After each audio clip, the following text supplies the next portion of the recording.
తెలంగాణ నుంచి సోనియా గాంధీ పోటీ చేయాలని తాము ఏకగ్రీవ తీర్మానం చేశామని, కానీ మీరు దానికి ఖమ్మం నుంచి అని జత చేశారని, మీకు ఎక్కడి నుంచి సమాచారం వచ్చిందో మీరే చెప్పాలని ముఖ్యమంత్రి రేవంత్ రెడ్డి మీడియాను ఉద్దేశించి నవ్వుతూ అన్నారు.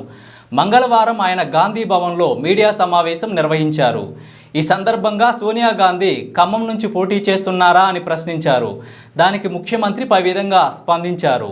సోనియా గాంధీ తెలంగాణ నుంచి పోటీ చేయాలని మాత్రమే తాము తీర్మానం చేశామని, దానికి కట్టుబడి ఉన్నామని అన్నారు. గుజరాత్ నుంచి విశ్వజిత్ కదం మహారాష్ట్ర నుంచి సభ్యులుగా నియమించడం జరిగింది. వారు కూడా తొందరలోనే రాష్ట్ర పర్యటనకు వచ్చి ఈ అప్లికేషన్లను అన్నిటిని కూడా క్రోడీకరించి సిఈసికి నివేదిక ఇవ్వడం జరుగుతుంది.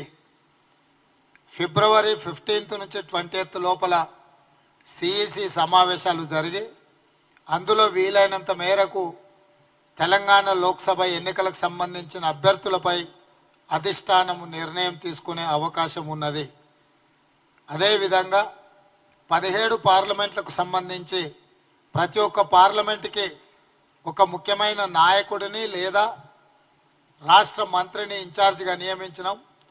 వాళ్ళందరూ కూడా క్షేత్రస్థాయిలో పర్యటన చేసి శాసనసభ నియోజకవర్గాల వారీగా నియోజకవర్గ స్థాయి నాయకులను, జిల్లా స్థాయి నాయకులను, మండల స్థాయి నాయకులను, గ్రామ స్థాయి నాయకులను, అదేవిధంగా ప్రజా సంఘాలకు సంబంధించిన వాళ్ళు మొన్నటి శాసనసభ ఎన్నికలలో కాంగ్రెస్ పార్టీని గెలిపించడానికి కృషి చేసి ఈరోజు కాంగ్రెస్ అధికారంలోకి తెచ్చిన వాళ్ళందరితో కూడా చర్చలు చేసి వాళ్ళందరినీ సంప్రదించడమే కాకుండా దేశంలో ఇప్పుడు జరుగుతున్న పరిణామాలను దృష్టిలో పెట్టుకొని ప్రజాస్వామ్యమే పెను ప్రమాదంలో పడుతున్నది, విచ్ఛిన్నకర శక్తులు దేశాన్ని విభజించి పాలించాలనుకుంటున్న విషయాన్ని కూడా ప్రజలకు వివరించి దీనికి సంబంధించి కూడా ప్రజల్ని అప్రమత్తం చేసి కాంగ్రెస్ పార్టీ మల్లికార్జున్ ఖర్గే గారి అధ్యక్షతన శ్రీమతి సోనియా గాంధీ, శ్రీ రాహుల్ గాంధీ గారి నేతృత్వంలో